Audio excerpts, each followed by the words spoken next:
Darulun Satgas SAR Aceh Selatan dan Tapak Tuan Diving Club menanam bibit terumbu karang di bawah Masjid Apung Tapak Tuan pada Sabtu 25 Februari 2023. Koordinator Satgas SAR Aceh, Mai Fendri mengatakan, kegiatan penanaman tersebut dalam rangka memperingati hari ulang tahun ke-51 Basarnas.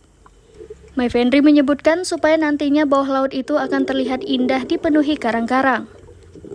Menurutnya, bibit terumbu karang yang ditanam di kawasan Laut Dangkal di bawah Masjid Apung ini jenis Acophora branching dan jenis Phocylopora. Karena sambungnya kedua jenis bibit terumbu karang ini sebelumnya telah pernah ditanam di kawasan Laut Dangkal di objek wisata Pulau 2, Gampong Ujung Pulau Raye, Bakongan Timur. Sekretaris TDC Aceh Selatan Sumardi menyebutkan dengan adanya kegiatan penanaman terumbu karang ini semoga menjadi motivasi bagi pecinta lingkungan yang ada di Aceh Selatan.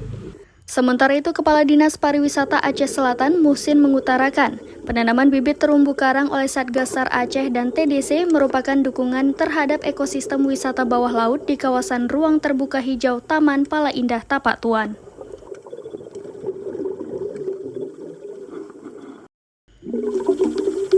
Dari Aceh Barat Daya, Taufik Zaz, serampinews.com.